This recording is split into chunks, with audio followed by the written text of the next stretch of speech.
Di sebuah desa kecil di Jawa Timur, hiduplah seorang pria bernama Pak Hasan. Ia adalah seorang nelayan tua yang sangat taat beribadah. Selama hidupnya, ia selalu bermimpi bisa menunaikan ibadah haji ke Tanah Suci Mekah. Setelah bertahun-tahun menabung, akhirnya impiannya terwujud. Pada suatu hari di musim haji, Pak Hasan berangkat bersama rombongan jamaah dari desanya. Setibanya di Mekah, ia begitu terharu saat melihat Ka'bah untuk pertama kalinya. Air matanya mengalir deras dan ia menghabiskan hari-harinya dengan beribadah dengan penuh ketulusan. Namun, ada satu kebiasaannya yang sulit ia tinggalkan. Pak Hasan selalu memberi makan ikan-ikan di laut setiap selesai melaut. Di Mekah, ia sering berjalan-jalan ke sekitar tempat penginapannya dan mencari air untuk menyentuhnya, seolah ada kerinduan mendalam pada laut yang telah menjadi bagian hidupnya.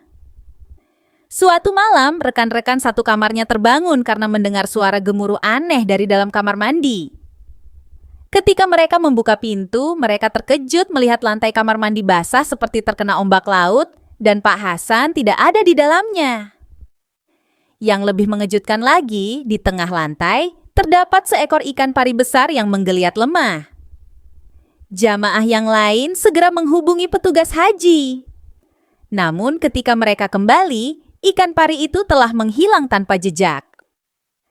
Anehnya, sandal dan pakaian Pak Hasan masih tertata rapi di pojok kamar mandi, seolah ia baru saja menghilang begitu saja. Sejak malam itu, Pak Hasan tidak pernah ditemukan. Pihak berwenang telah melakukan pencarian ke seluruh penjuru kota Mekah, namun hasilnya nihil.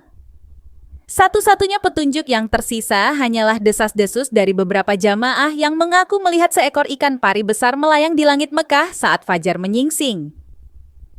Cerita tentang Pak Hasan yang berubah menjadi ikan pari menjadi legenda di kampung halamannya. Beberapa orang percaya bahwa karena kebaikannya terhadap laut, ia diberi berkah untuk kembali ke asalnya. Yang lain menganggapnya sebagai misteri yang tidak akan pernah terpecahkan. Namun, satu hal yang pasti, nama Pak Hasan akan selalu dikenang, baik di Tanah Suci maupun di desa kecilnya, sebagai nelayan yang berangkat haji dan tidak pernah kembali, kecuali dalam bentuk seekor ikan pari yang melegenda.